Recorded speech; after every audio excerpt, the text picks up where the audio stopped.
What's up, all you beautiful people? Today, I'm going to break down 9 simple beliefs of the successful entrepreneur. You need to master these or you will get left behind. And if you do master these, I promise you are going to accelerate towards your goals at lightning speed.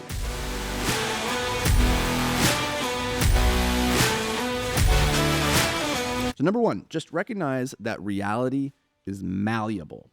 Reality is malleable. I believe reality is largely a reflection of your beliefs and the stories that you tell yourself. The way I conceptualize this is that your beliefs are the chisel, your actions are the hammer, and reality is the stone. When you combine actions with your beliefs, you can craft practically anything. And I know that technically speaking, that's not entirely true. There are some things that maybe perhaps you cannot actually create. But as long as it's not in violation of the physical laws of the universe as we currently understand them, I believe that your life can be whatever you want it to be.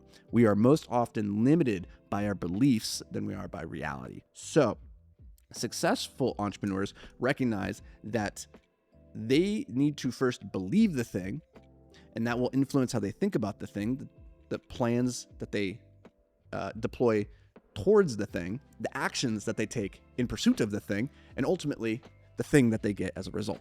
So it all starts with the beliefs. That's number 1. And I know that's like, for a lot of people, they want to start with the tactics. Like, what do I tactically do? And I'm like, I get that you want to start there, but like, it's all useless if you don't truly believe with 100% conviction in what you're doing and how you're doing it. Starts there. Number 2, there are only 2 types of beliefs. This is critical. There are only 2 types of beliefs. There are beliefs that move you towards your goals. Those are empowering beliefs. And there are goals that move you away from your goals. There's beliefs that move you away from your goals. Those are limiting beliefs. Okay. So here's the thing, is that any belief held with sufficient conviction can be made true. So whether you choose to believe something that moves you towards your goals, even if it's not technically true, choosing to believe it will make that your reality. In the same way that choosing to believe that you are lazy, that you're undisciplined, you're unfocused, that you're unreliable, that will become your reality. Your life is simply a reflection of the stories that you tell yourself. I believe that story is the source code of the human experience. It's the computer program through which the universe is rendered inside of your mind.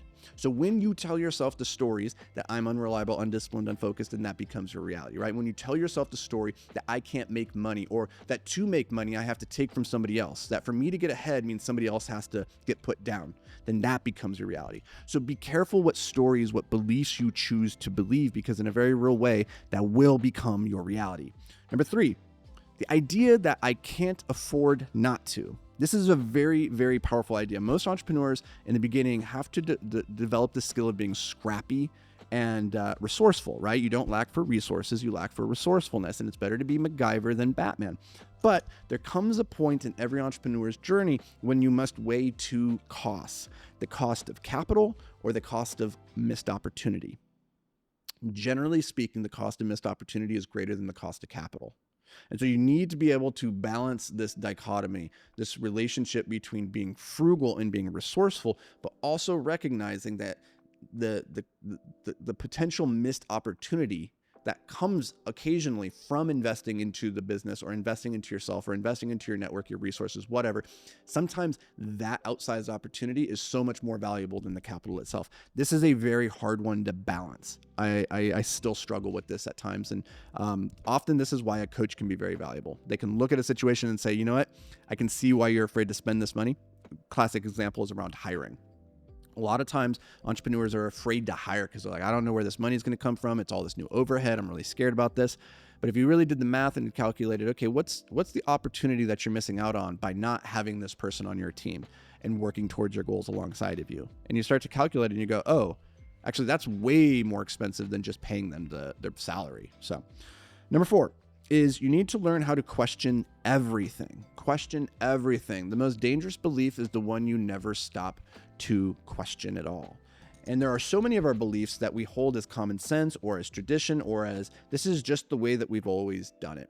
I like to think of the phrase, the chained man doesn't realize he's chained until he tries to move.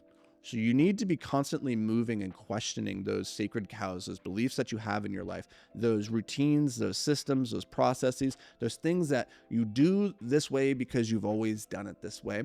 And it's so ingrained in your mind that you never even stop to consider, well, maybe this isn't the right way. The most successful entrepreneurs I know are the ones who are the best at always questioning their assumptions, never assuming that they're correct, and they're always looking for ways to prove themselves wrong. And if you can do that proactively on your own, then the number of times where the universe will prove you wrong shrinks. And so you want to be the one that proves yourself wrong. Number 5, only imposters fake it until they make it. I hate this idea that you can fake it until you make it. I believe the strongest belief in yourself is not founded on delusion or just through blind faith. It's through evidence, stacking the proof that you are who you say you are. And that is by doing the work. And confidence stems ultimately from competence. The more confidence you have in whether or not you can do a thing stems from the past examples that you've seen in your own life of whether or not you were capable of doing that. So if you don't feel like you belong, don't fake it until you make it. Just recognize, okay, that means I have more work to do. And that's a good thing. Now, this ties into number 6, which is you will never feel as though you belong. This is a very interesting paradox. And this is the idea that if you don't ever feel like an imposter, there's a difference between being an imposter and faking it till you make it and just feeling like an imposter. Everybody that I know who is growing quickly and rapidly through the levels of wealth and success, they feel like an imposter because as you grow, it requires that you step beyond your current comfort zone, right? You can't grow by staying inside your zone of comfort. So we have to step outside of it.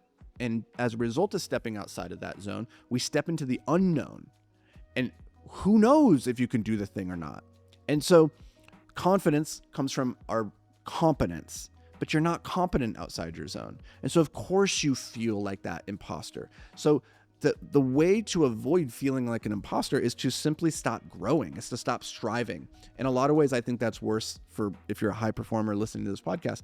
It's worse to just give up and accept mediocrity than it is to accept the other reality, which is if I'm pushing and growing towards my highest and best self, I'm going to occasionally feel like I don't belong. I don't belong in this room. I'm not confident that I have what it takes to get this thing done. And so the most successful people I know, they are able to balance the dichotomy of and the paradox of all of these different beliefs. Because you remember, it starts with belief, right? But then we also talked about how you can't fake it till you make it. And then also you have to accept that you will occasionally feel like an imposter, right? This is not black and white binary. It's understanding the nuanced interplay of all of these concepts and taking the ones that will serve you at any given moment and applying it in that context. Because every tool in the toolbox is useful, but they're not always useful at the same time. So sometimes you need to pound that nail, sometimes you need to screw it, right? Knowing which tool to use is just as important as having the tool. And I'm trying to give you right now a wide variety of tools that on the surface, some of them might feel contradictory. So I just want to point that out and kind of help you balance that. All right, number 7 is that you need to learn how to act despite how you feel. Again, this is my favorite phrase. The universe doesn't care how you feel. It only cares what you do. So what did you do? What are you going to do? Instead of sitting around worrying and perseverating, constantly getting whirly brain about all the things that you need to do or could go wrong or all this stuff, right? Or sitting into your feelings and saying, I just don't feel worthy. I don't feel like I belong here. Like, it's okay to feel those things as long as you don't let them stop you from taking action. Next, the idea that I'm not special. Okay, this is very important. You as an entrepreneur in the beginning, you will be wearing all the hats in your business. And there will be this belief that nobody can do it as well as you, right? And that will stop you. It will limit you from hiring people and trusting them with the thing that you currently do. And if they come back and they do not do it as well as you, you will be tempted to say, I'm going to take this back because nobody can do it as well as me. And that is a recipe for burnout and a recipe for staying small. You have to accept that as the founder, as the entrepreneur, you are not special. You have more give a shits. You care more about the activity. You maybe have been doing it longer in the context of your unique situation, right? So you have some advantages over your team, but your team's ability to do the task at 80% of what you could do it is incredibly valuable because it frees up your time to do the other things that only you can do and your team cannot do. So focus where you truly are special and recognize that you are not special across the board.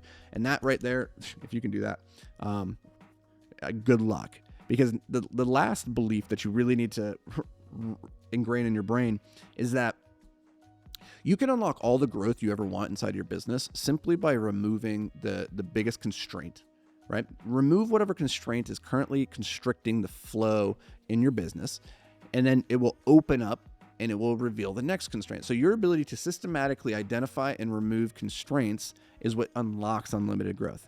Now, here's the frustrating part, and it's our 9th belief, is that you are always the problem. You are almost always the constraint inside of your business. So systematically learning where are you holding back the business and then getting yourself out of the way is the secret. I like to think of business as the systematic process of exposing your own inadequacies. That's what it is. It's just you expose where you're weak. Then you go and acquire and learn that skill, make yourself less weak, and all your business is going to do is then expose your next weakness over and over and over again. And I just find it incredibly empowering and useful as a thought experiment to realize that in my business, the reason it's not growing at any given moment, it's because of me and some skill, belief, or resource that I lack. And if you take ownership and accountability over that and you go on a mission committed to finding what is that constraint in you that is limiting your business, well, my friend, that is how you unlock explosive growth. So that is going to do it for me, guys and gals. I appreciate you being here. We'll catch you in the next episode.